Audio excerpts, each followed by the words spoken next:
जी, तो मैं रियाद बुखारी साहब आपसे ये पूछना चाहता था कि गुज़िश्ता दिनों, यानी तकरीबन महीने 2 महीने पहले, तेल की कीमतें जो थी वो आलमी मार्केट में खासी कम थी।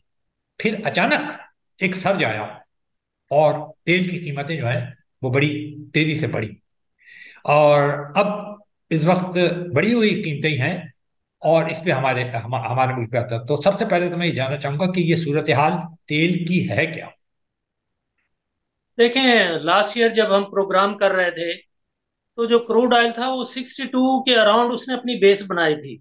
जी बिल्कुल। और ये था वहां पे ये रुका रहा।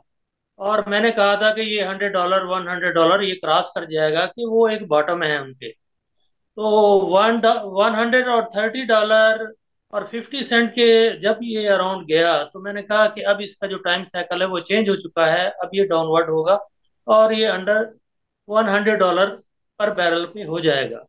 और इस साल अगर आप देखें तो $64 पर बैरल के अराउंड काफी देर ये रुका रहा है। वहां पे ये आता था 64 के अराउंड, जैसे ही आता था तो हम एक बाइंग इंटरेस्ट देखते थे। तो गवर्नमेंट को ये चाहिए था कि इस लेवल के अराउंड यानी उसे परचेज कर लेना चाहिए था। और वहां से जो है, अभी इसने जो 2 दिन पहले 19 सितंबर को जो इसने हाई बनाया है वो $92 और 43 सेंट का बनाया है। जी। वहां से एक एक्शन आ रहा है और इस वक्त जो क्रूड ऑयल है वो $88 पर बैरल पर वो मूव कर रहा है। मैं समझता हूँ कि ये बुल ट्रेंड में है। और अगर मार्केट नीचे किसी लेवल पे आए तो हमें उसमें खरीदना चाहिए। जी। रियाज साहब, मैं आपसे ये पूछना चाहता था कि असल में तेल की कीमतें आपने देखा ना, पाकिस्तान के अंदर एकदम से 330 से ऊपर हुई हैं पेट्रोल की कीमत जो है। और पेट्रोल की मसनूआत की कीमत, ये जो तेल की मसनूआत की कीमतें हैं ये भी बहुत बुरी तरह से बढ़ी हैं।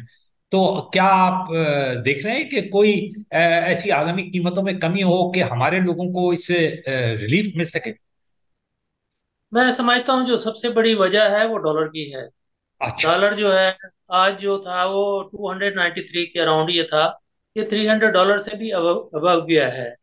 तो डॉलर जैसे ही वीक होगा तो कुछ बेहतरी आ सकती है। आलमी मार्केट में तो इस वक्त 88 सेंट, $88 पर बैरल पर वो मूव कर रहा है। अच्छा। और नीचे जो इसकी बेस है वो $64 पर बैरल पे है। अच्छा। मैं नहीं समझता कि ये 64 के पास दोबारा ये आएगा।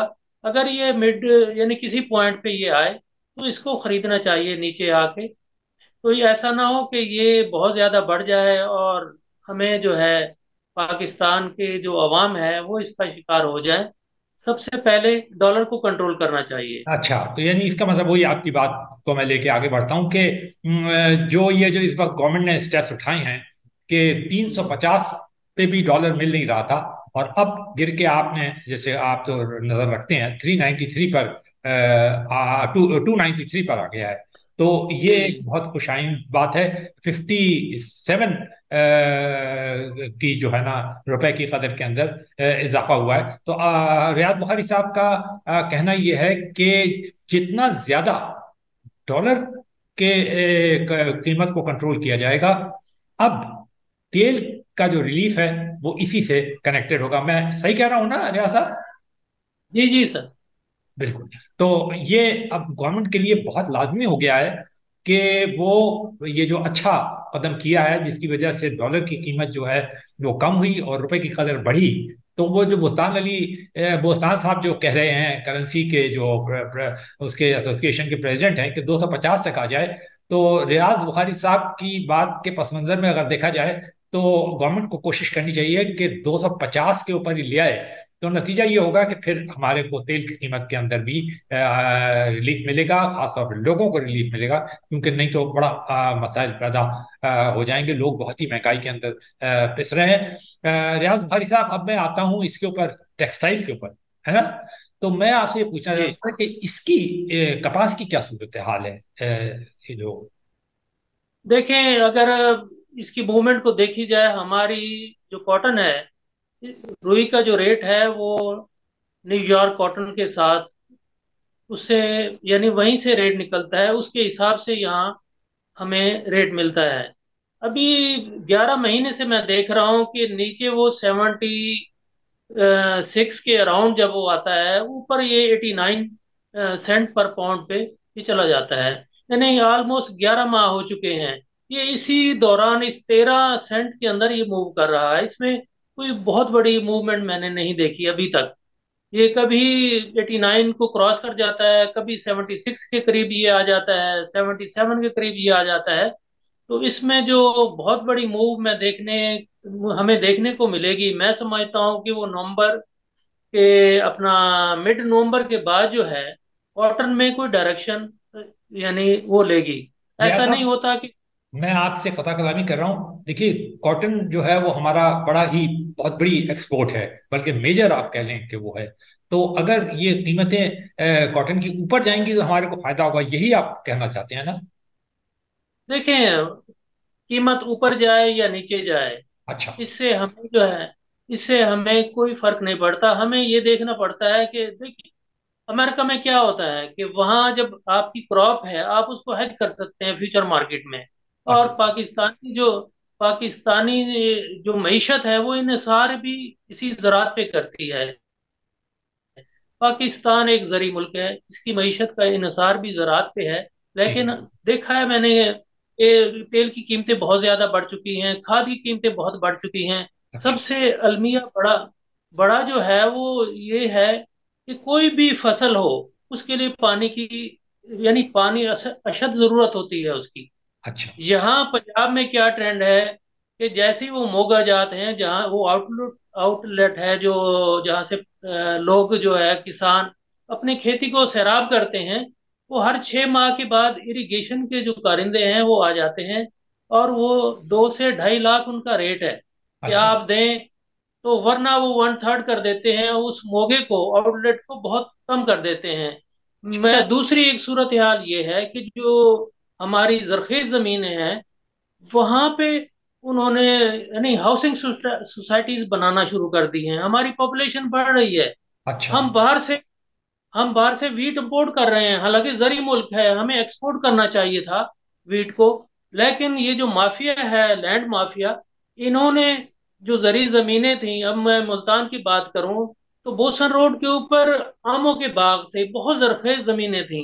वहां सैकड़ों एकड़ बल्कि हजारों एकड़ वहां पे हाउसिंग सोसाइटीज बन गई। आम बैन होना, एग्रीकल्चर लैंड है, वहां पे कोई हाउसिंग सोसाइटी नहीं होनी चाहिए। तभी हम हमारी मीशत जो है वो बेहतर हो सकती है। और हमारा जो है यानी पानी, मैंने कई इलाकों में देखा है कि जेर जमीन पानी इंतहाई कड़वा है। और जब जब ये इरिगेशन वाले यानी नहरी पानी उसे नहीं मिलता तो वो जमीनें बंजर हो जाती हैं, वो यानी बंजर हो जाती हैं, वहां से हमें वो फायदा नहीं मिलता, वो हमें क्रॉप वो यील्ड नहीं मिलती। हुकूमत को इस तरफ तवज्जो देनी चाहिए कि अगर ये गवर्नमेंट उसको कंट्रोल कर लेती है तो मैं समझता हूँ हमारी जो क्रॉप है वो बेहतर पोजीशन में होगी और हमारी मईशत को एक सहारा मिलेगा उससे। नहीं, ये रियाज भाई साहब आप बिल्कुल सही कह रहे हैं। इसीलिए आपने देखा होगा कि जो ये एग्रीकल्चर का जो सेक्टर है, उसके अंदर खास तौर पर जो आर्मी चीफ हैं आसिम मुनीर साहब, वो इसमें गैर मामूली दिलचस्पी ले रहे हैं। और उन्होंने खास तौर पर इसे अपने ही चार्ज में लिया और उन्होंने कहा है कि ये जो है। और आपने देखा होगा कि वेरियस सेक्टर्स के अंदर बहुत ज्यादा क्रैकडाउन हुआ है। जैसे हमने जिक्र किया था कि डॉलर के अंदर बहुत जबरदस्त क्रैकडाउन हुआ है, फिर बिजली के मामले के अंदर बहुत क्रैकडाउन हुआ है। तो आपके जैसे आपने बताई हैं, जो बातें बताई हैं, वो आई ओपनर्स हैं। तो इस तरफ भी गैर मामूली तवज्जो देने की जरूरत है कि सिर्फ यही नहीं कि ये दिलचस्पी हो, लेकिन ये कि जो जिस किस्म की करप्शन या किस किस्म की वो हो रही है कि जो किसान है उसको पानी नहीं मिल रहा, या मिल रहा है तो दूसरे दो नंबरी तरीके से मिल रहा है, इन सबको खत्म होना चाहिए। तो रियाज बुखारी साहब, अब हम आते हैं सोने की तरफ। जब ये क्रैकडाउन शुरू हुआ था डॉलर पे, तो साथ साथ सोने के ऊपर भी कहा गया था कि इसके जो नाजायज जखायर है इनके ऊपर भी क्रैकडाउन होगा, और इसका क्रैकडाउन हुआ। और फिर सब देखा हमने कि उसकी कीमतें भी कम हुई। तो लेकिन आप ऐसे आलमी मार्केट के और आलमी प्राइसेस के तनाजुर में किस तरह देखते हैं रियाज बुखारी साहब सोने को? देखिए, जो गोल्ड है उसने जो अपना टॉप बनाया था वो 2070 के अराउंड, ये तीसरी दफा गया है। इसे हम ट्रिपल टॉप कहते हैं। वो एक रेजिस्टेंस लेवल था, और यकीनन जब हमने प्रोग्राम किया था, मैंने कहा इसका जो ट्रेंड है अब डाउनवर्ड है। और आज देखें कि आलमी मार्केट में जो गोल्ड है वो 1931 पे चल रहा है वो, यानी 1931 डॉलर पर औंस पे वो मूव कर रहा है। 100 यानी $40 पर औंस उसमें कमी हमें देखने को मिली है।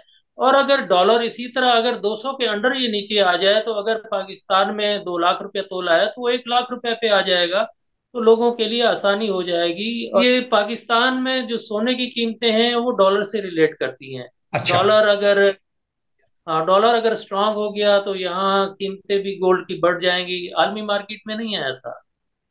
तो आपने देख सुन लिया कि जो रियाज बुखारी साहब ने जिस पॉइंट के ऊपर सबसे ज्यादा जोर दिया, तकरीबन वो बिल्कुल वही पॉइंट है जो कि गुज़िश्ता आप एक महीने से हुकूमत की पॉलिसी के अंदर भी देख रहे हैं। यानी जहां भी कहीं करप्शन हो रही है, जहां भी कहीं स्मगलिंग हो रही है, डॉलर की गैर यानी कानूनी तरीके से कीमत के अंदर इजाफा करने की कोशिश की जा रही है, इसकी होर्डिंग्स की जा रही हैं, सोने की होर्डिंग्स की जा रही है। तो ये जो गवर्नमेंट जो सख्ती कर रही है, ये जो सख्त इकदाम कर रही है, ये रियाज बुखारी साहब जैसे एक्सपर्ट भी कह रहे हैं कि इसको जारी रखें।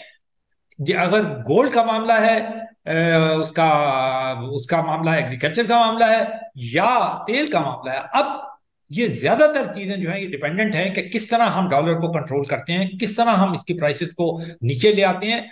और जैसा कि आपने सुना कि जिस इसी नीचे इसी तरह आता रहना चाहिए, किसी सूरत के अंदर भी डॉलर को बेकाबू नहीं होना देना चाहिए। तो ये यानी हमारे लिए बहुत ज्यादा अहम है। और हुकूमत की ये जो पॉलिसी है, ना सिर्फ इसे कंटिन्यू करना चाहिए, हाँ, इलेक्शन भी का भी डेट का आज ऐलान हुआ है कि भाई जनवरी के आखिर में होंगे। तो इसका मतलब ये है कि आने वाली हुकूमतों को अपने मंशूर में ये चीज शामिल करनी चाहिए कि एग्रीकल्चर सेक्टर के ऊपर खास तौर पे तवज्जो दें। जैसे कि रियाज बुखारी साहब ने कहा कि जनाब हम हमें तो खुद कफील होना चाहिए, ये तो बेसिकली एग्रीकल्चर कंट्री है।